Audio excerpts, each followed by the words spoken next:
Hi guys, German Prepper here.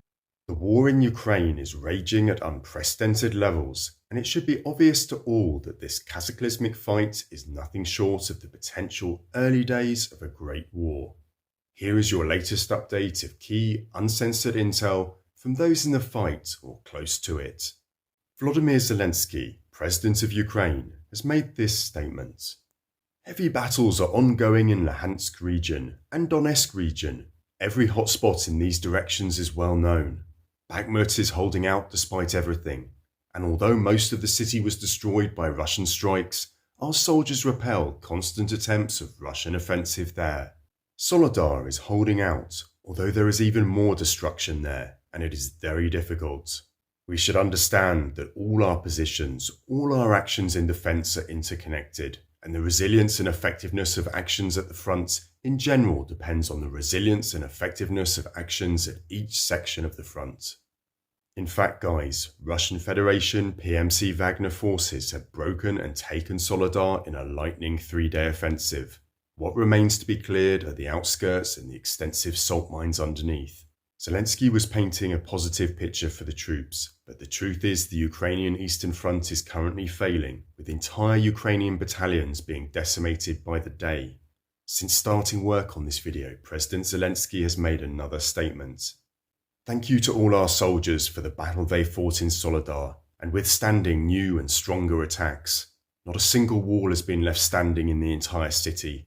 Thanks to the battle they fought, we gained time and strength for Ukraine. Yevgeny Prigozhin, leader of the PMC Wagner forces, was asked this pertinent question by a Russian journalist. Evgeny Viktorovich, hello. In your statements you talk a lot about Bahkmut, that the confrontation between PMC Wagner and the Ukrainian army there is akin to great historical battles, such as Kulikovo Field and Borodino, but with 500 lines of defense, and that this is your high goal and high responsibility. Please comment, what is the peculiarity of Bahkmut? Prigozhin replied with this statement. Bahkmut is the central point of the Eastern Front and a serious logistics centre, and our task there is to die as little as possible and to destroy the enemy as much as possible. Bahkmut's feature is in its unique historical and geographical defence capabilities, which include, first, the division of the city into several parts by water barriers. Secondly, the neighbourhood of Bahkmut is a complex of settlements that create a unified defence system. Thirdly, this is a unique landscape, ravines and heights, which are natural tunnels. And the icing on the cake is the system of Soledar and Bahkmut mines, actually a network of underground cities, in which there is not only a cluster of people at a depth of 80 to 100 metres, but also tanks and infantry fighting vehicles, and stockpiles of weapons have been stored since the First World War. Vladimir Konstantinov, the head of the Crimean Parliament, has made a very alarming statement that alludes to the seizure and annexation of far more of Ukraine by Russian Federation forces. As the conflict with the collective West develops, the boundaries at which we should stop may shift significantly to the west from what was initially seen. For example, we cannot allow the sanctuaries of Kiev to be desecrated by Satanists. We have no right to allow genocide and cultural, or better to say, de-civilized assimilation of Russians in Ukraine. We were obliged to obtain firm guarantees that nothing will threaten us from the territory of the former Ukraine. To achieve these goals, we will need to expand Russia's borders, so they will have to be pushed back.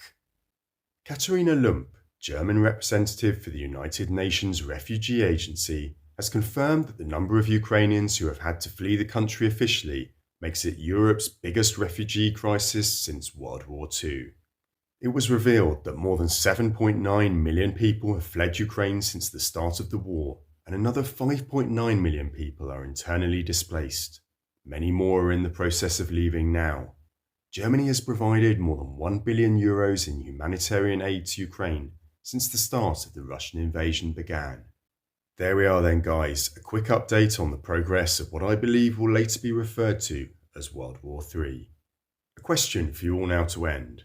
If a declaration of war was officially declared between NATO and the Russian Federation, would you prep harder than you are now?